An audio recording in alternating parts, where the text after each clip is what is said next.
social media coordinator and product developer of Navigate Biz, and I pulled in Leah, our PR communication specialist, and our CEO, Joanne Brooks, and we're going to pick her brain because she has a Cinderella story that every startup to success owner needs to hear. So hello. Well, thank you. Hi girls. Hi. Thanks for letting us pick your brain. My pleasure. So, where would you like me to start? Tell us your story. Tell you my story. From the beginning. Oh wow. Okay, you got a bit of time? No, I can summarise it. I'm sure I can. What's my story? Right. I started my first business. I was a bit late in starting business. I was 38, and I started a business for the wrong reason, actually, which is really surprising, I guess, to a lot of our listeners. I started because I'd become a single mum unexpectedly, and I decided that I needed to spend more time with my daughter. So I needed to have more flexibility, figured I'd have plenty of money and lots of time, right? How funny is that? No. But it did take a little bit of time for me to get my head around that. So the things that I did have in place and that worked were in my favour and were a saving grace for me.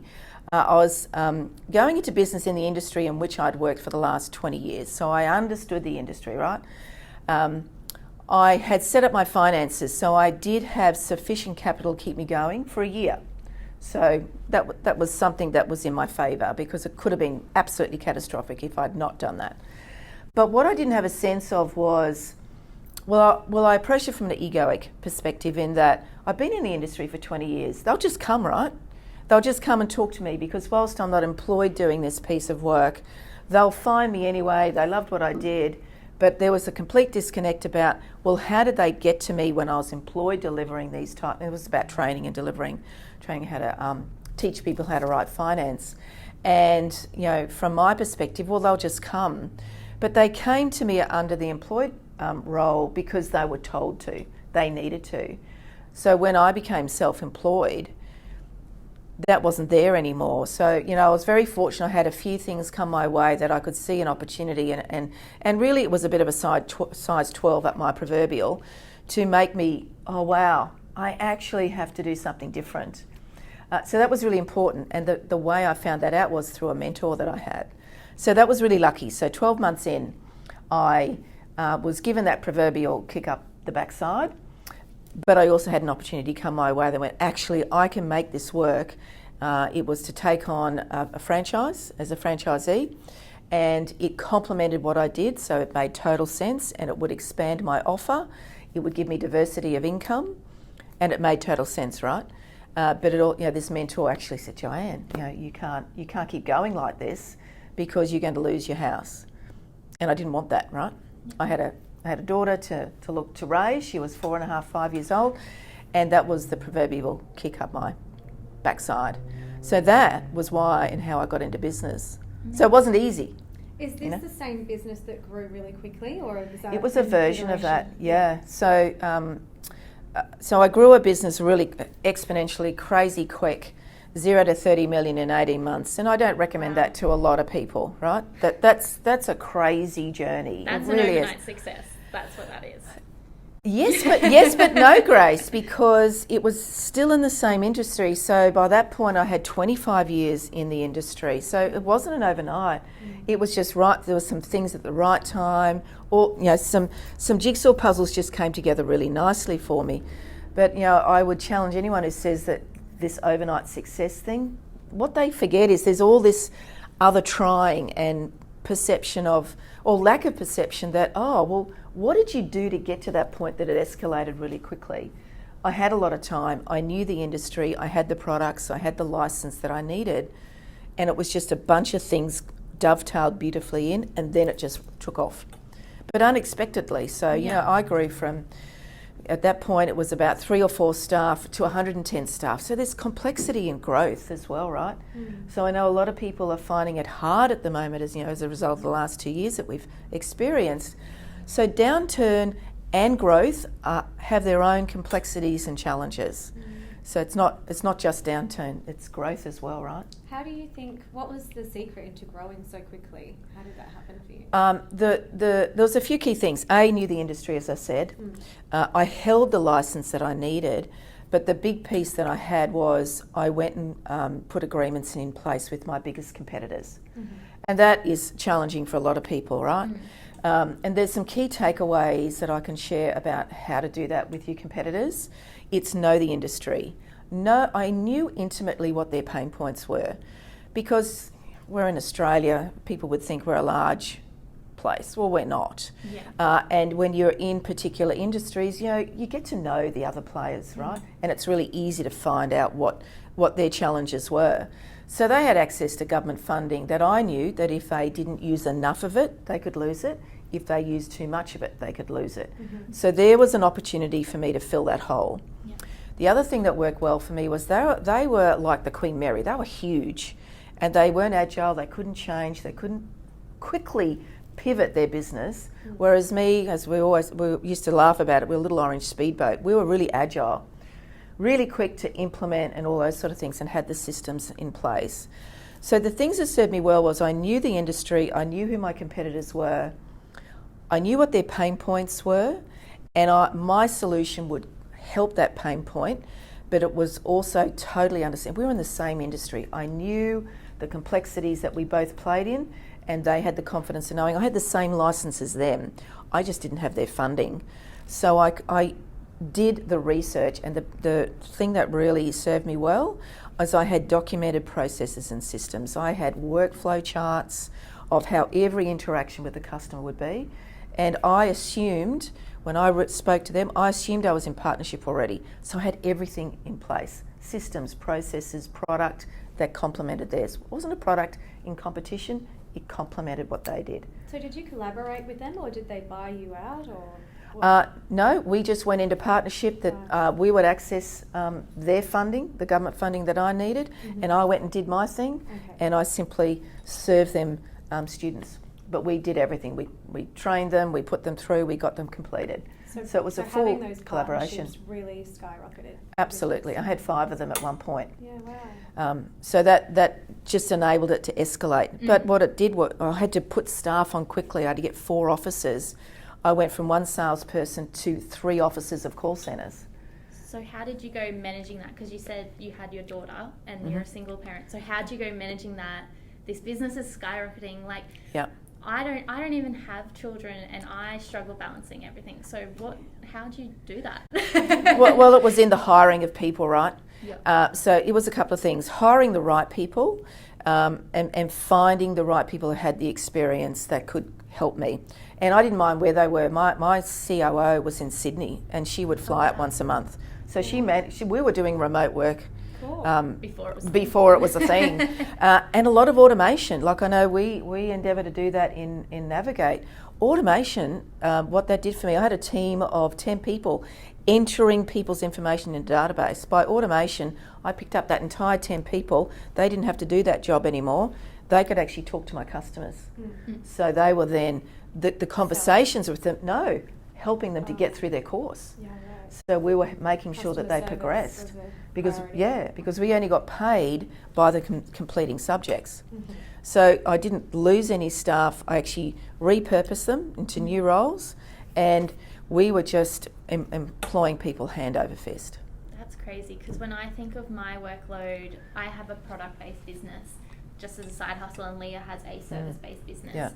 And when I think of hiring someone to help with the workload, I freak out. I'm like, say to my partner, come on, Christian, you've got to do this. Or I just get a contractor because it's a small amount of work. Yes, I was going to say that. So like our sales team were fully contracted. They weren't employees. Oh, okay. So it was fully contracted out. There were organisations out there that would pick up the phone and they would just start ringing people.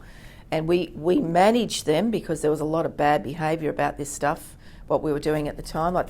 This was in the student loan time when people could get a loan to do study, and there was some really bad behaviour. So we had some very rigorous processes of how they did that, and that gave our business partners confidence. So it wasn't about always just employing people full-time, part-time. It was, I need this piece of work done casually. Now the great thing is, as I said, I've been in the industry for 20 years, so I knew a lot of great people. Mm-hmm. So I just rang them and said, how would you like to be part of this? And how did you know which role had to be filled at which time and where to begin. Yeah. Well, I guess sales was important. So we got the sales team, and then we went, oh, crikey, we got to deliver this thing, right?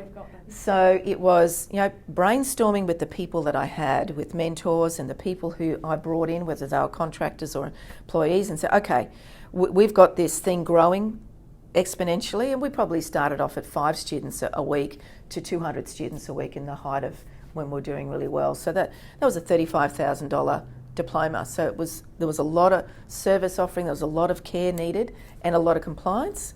So it was bringing the team in that we were forming quickly.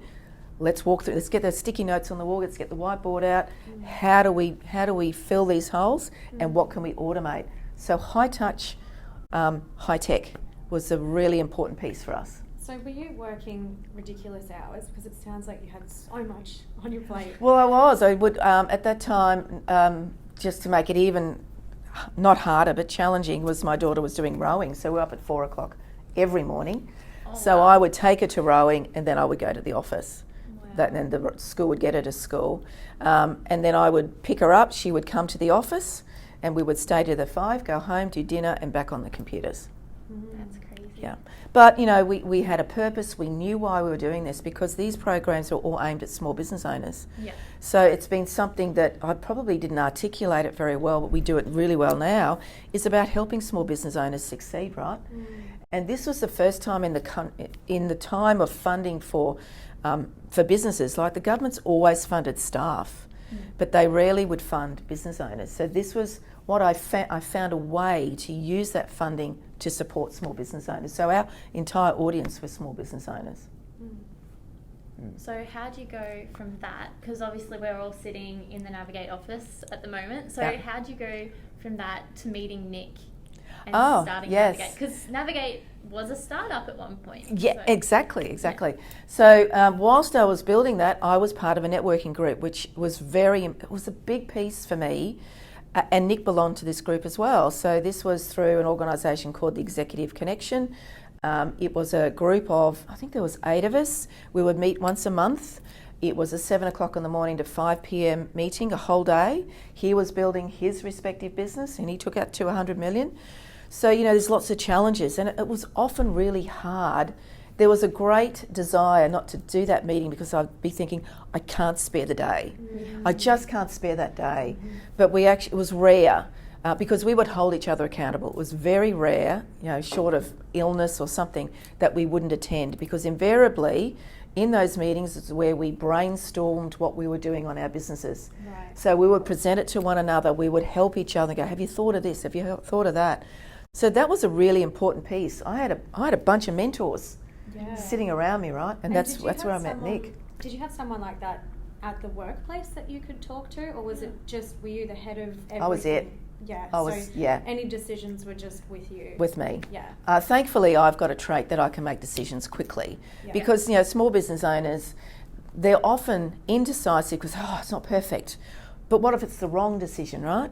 I think I've experienced that. You girls always. And it still passes through. What if it's the wrong decision? Well, you know what? The worst decision you can make is to not make one.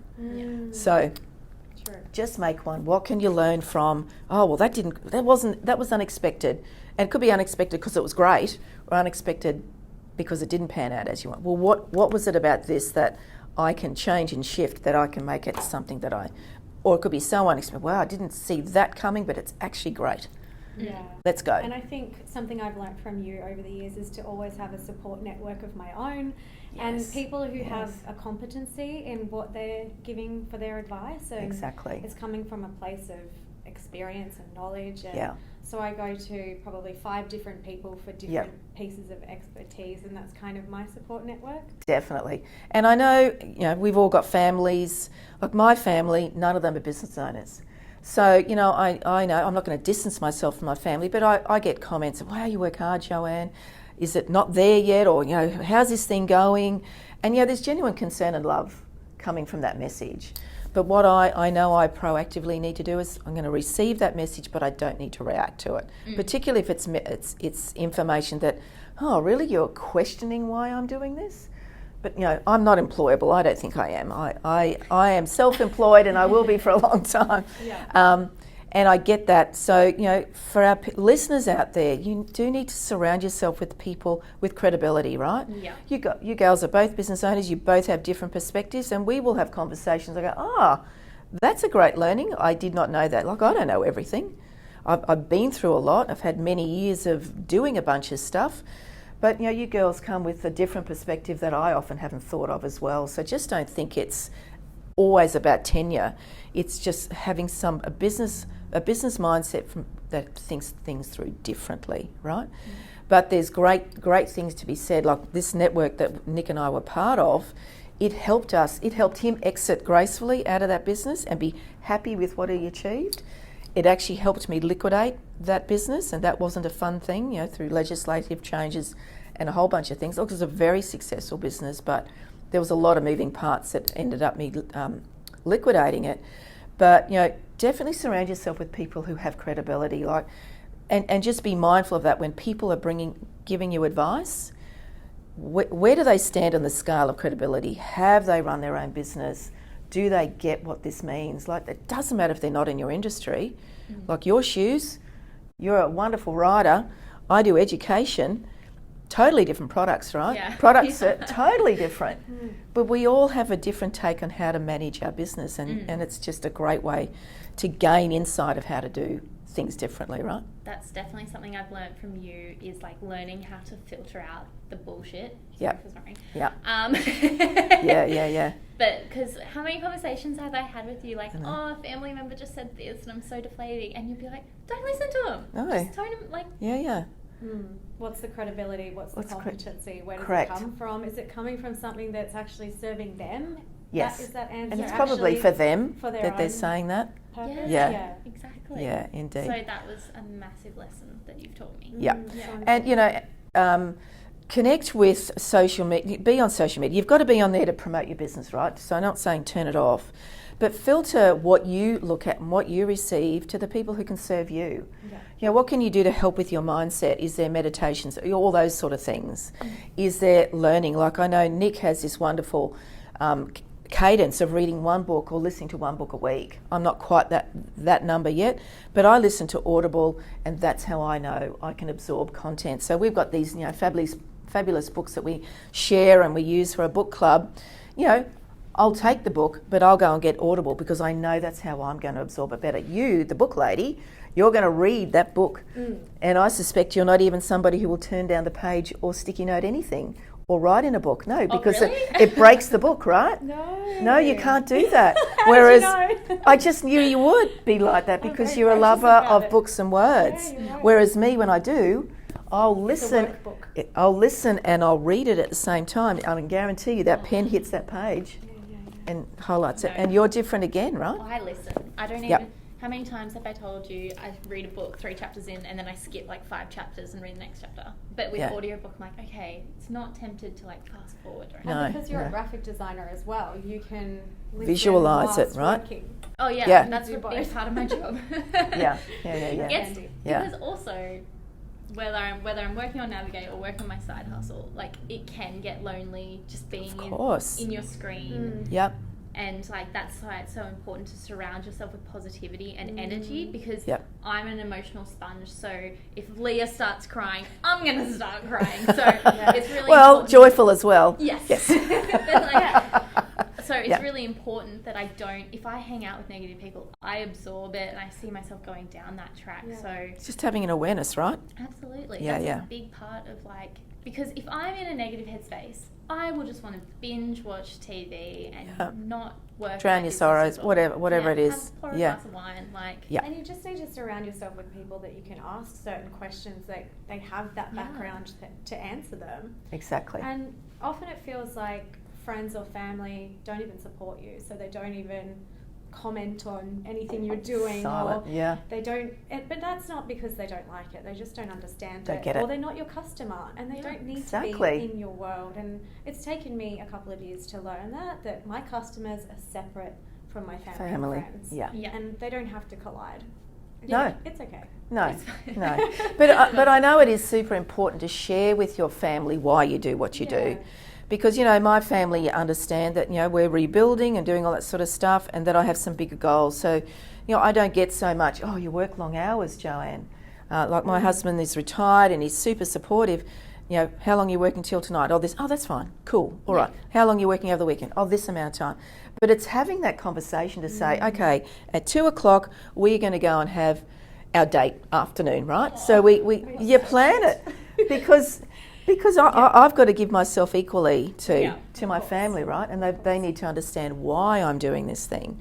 So, the thing that I love about books, like I am a sponge of content as well. So I'm always looking at better ways to do things, but I'm also want to read things and listen to stuff that can help me be a better person, whether it's from emotional intelligence perspective. I love reading historical memoirs of people who've been through the war. Like, they've just got some great learnings that they can share. Resilience, right?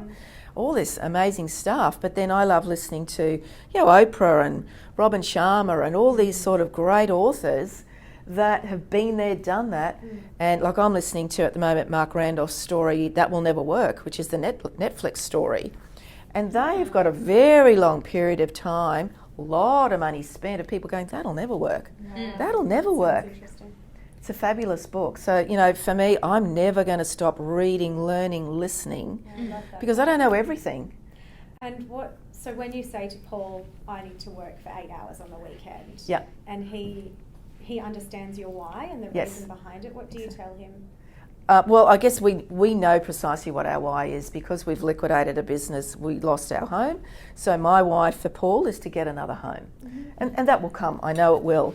So he knows, thank goodness he's a sports tragic. So he will find some sport on Netflix or Foxtel. He will always find something to keep himself occupied or go and get busy outside. But, he's just, I'm really thankful that he's very understanding. And he must have a huge amount of respect that you built this other business in such a short time to a massive height. Yeah. And I think that is so much credit to what you can do. You just don't realise. You can't do it again. Absolutely. And you don't know what you can do until you're put to the test, right? Absolutely. Stuff comes to us, like we've all been faced with this pandemic, and it's how you react to stuff. It's not the stuff that's happening. It's how you react to it. So, we get challenges thrown at it as business owners all the time. Like you could find your supplier stops or puts your price up suddenly, or shipping suddenly goes through the roof, which I know you experienced that, from shipping and airline, and maybe the manufacturer overseas shuts down. Yeah. It's how you react to it, right? Nimble. Yeah. May I ask, you said before you have big goals. One of your why was to get a house for you and Paul. But could you share some of those other goals? Because I find when I was in startup phase and building my brand and about to launch, hearing other people's goals, that really inspired me. Yeah, cool. Yeah, of course. So I write in my planner every day, these babies, I write in my planner every day that we are the number one business coaching platform globally for Navigate. So that when I write these things, I start getting goosebumps, right? So that we'll be we impact 1 million users monthly, that we have a $10 million turnover monthly, that I own my own home and 10 rental properties, that I bought my daughter a home and I pay cash for my electric car. And you write these I write that down. Yes, as though I've done it, yes. Yeah. I'm a recognised author and professional public speaker. So these things I write down as though they've happened. And when I write it, I can actually see it.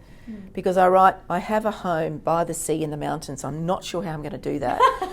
But I know I'm going to have trees, a lot of trees around me, but I can walk to the beach. I can actually see it, I can hear it. That's a vocal. That's a voter in New South Wales. Yeah, it could be, absolutely, right. So there's a spot in the world that will give me that. Sure. But writing that down every day just checks me. It reminds you why why I do this. Yeah. And there's lots of layers behind. There's lots of tasks that I need to do. We all talk about that small business owners, their goals are way too small, because when you get to the goal, if it's small, what are you going to do? You sit back on your laurels? With my service business as a copywriter, I spend all my time, I want to say, on writing for other businesses. Yeah. And every spare moment, like in the evenings, I'm writing for somebody else's business and giving them a voice and, recreating their brand. And what happens is I don't work on mine. like ever. So Yep. I do all my own marketing and all my own web build because Mhm. I've learnt that in digital marketing in the past. Yeah. But in terms of growing the business and working on how to scale it, it's something that I've stalled on. So at the moment I have about 10 different ideas for either free lead magnets or products that I could actually implement to make this business work while I'm sleeping, I suppose. Yes. But would you have anything else you would say to somebody who has a service-based business so that they don't work 24 hours a day? And I don't think it's limited to service-based business, right? It's product-based, it's business, right? Yeah. For me, it's about tapping it. So I would be asking you, what is the barrier that your mind is going through that you haven't stepped into those products or you don't spend the time on the business? Because there's lots of simple little things you can do. You can block out your calendar. You can say Monday night is my business's night. Okay. And sticking to that time frame, because I know when you're contracting to other people and they come to you and say, oh, can you do this? And you just want to get it done efficiently and quickly get that invoice in, right? You do. So how often do you say, I can do it, but it's going to be in this time frame? Yeah, never. I always get things done right? as soon as possible because I want to be the fastest and. But they also want, yeah, correct. But if they've come with some urgency, you know how it is. Yeah, totally get that. But you could say, all right, and I know I've had this conversation with my daughter Nicole because she was doing something similar. Right. And I said, you haven't set the boundaries of the person you're doing the work with. No. And say, I can do it. Look, you might want it by the 10th, but actually I'm going to have it done by the 12th. Yeah. Yeah. How does that sit with you? Because what happens is I always push my own business to the side Correct. because of that. Correct. Yeah. So set the boundaries. Like I help to create a document that says, you know, these are the boundaries. You can ring me. You can come back to me. You can have so many rewrites because you didn't have that piece in there. Oh, I'm doing it 5 times over. But why? Why are you doing it 5 times over? Didn't you set the boundaries? You don't do 2 rewrites or 3? I didn't even think of that because then it just becomes. You get all these layers of people pulling at you, right? So, you know, for me, it's about the commitment to grow the business. So, right, I'm going to grow it. So what's this going to look like? What have I got to do? How much time do I need to spend? And block out your calendar. And it's not negotiable. Yeah. And it's saying to your customers, these are the terms, this is the time frames I can get this stuff done, but also with family. If it's going to be Monday night, family. Well, every Monday night, I need you to put our daughter to bed. Yeah. I need this 2-hour window. And this is the reason. This is what it's going to enable us to do. When we have this amount of turnover coming in, we can then go buy that home that you really want us to buy. Yeah, this is huge. I mean, it's so simple, but so it's really simple. Because those 2 hours add up. Is this something you talk about in the Startup to Success course? Absolutely. Of course. You better start managing your time, right? Right. Because, you know, we can all waste time on this machine, you know, getting rid of it. Can you get up a little bit earlier? Like, you know, sun comes up here in Queensland at 4:30 nearly now. Yeah, it's crazy. So, you know, the sun comes through my window and I'm awake. But, you know, what can you do to recoup some time?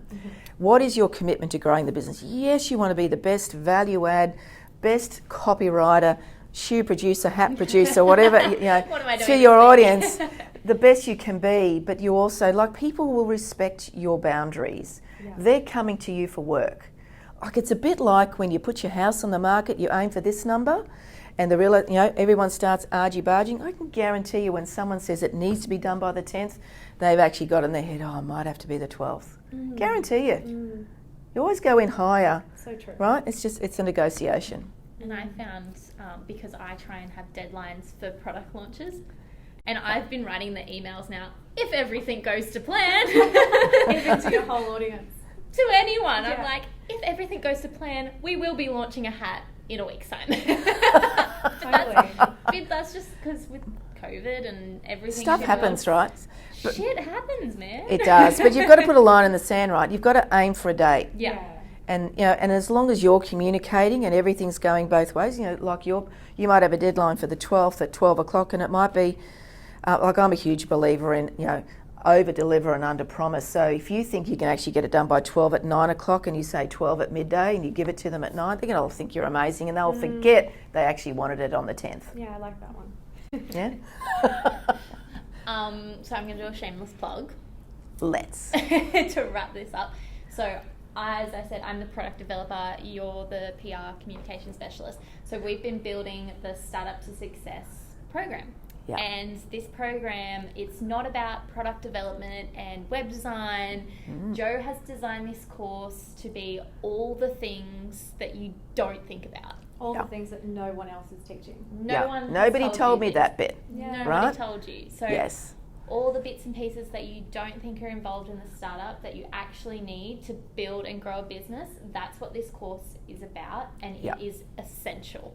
So it's not about building a website or doing a launch and then hearing crickets. No, it's about, and No. this happens to so many people, like that we've worked with in our Navigate community. Everyone. The launch is the big thing, the wedding day, and then Yes. flop, and then They everyone go, forgets about the where marriage. is everyone? And the marriage is the part that Putting counts. the work and then together, what right? happens when your business just, nothing happens after launch I day, know. but all these other courses are teaching how to launch. And they're very product focused, marketing focused. The pretty stuff. We're the marriage right here. That you we're the can't contract. divorce. Yes. We're the contract. And Yeah. it teaches you budgeting, competitor analysis, Market building research. building these foundations, because how many times have you and I freelanced for people and I've said, hey, who's your competitors? And they're just like, What? What is your why? What is your why? Yeah. Where's your What? mindset? Yeah. And it's like, yeah, you need to know these things. Oh, but I have this beautiful product. Who's your Yes. customer? Yes. They don't Who even is your know. customer? Like even a really simple one about what am I going to call my business. Yeah. Like I've had that. I created a business that I was trading for 3 years, and it was an absolute tongue-in-cheek business. I was working with a company that had a 2 in it. I put a 3 in it, being one better than that lot, and I got a trademark complaint against me that I had to close it and relaunch my business from scratch and pay a fortune in marketing. So, there's even the simple things. Can you have the name that you want, and where do you go find out who else has got that name, and can I use it, or can I use a version of it? So it's just no, you wouldn't. No. So I guess you've peppered the course with all these little important gems. Yeah. Indeed. So dive into it, right? Yeah. Get all the foundations to build your business. Yeah. Can't wait to watch the whole thing. It's already so good. Yeah. Happy days.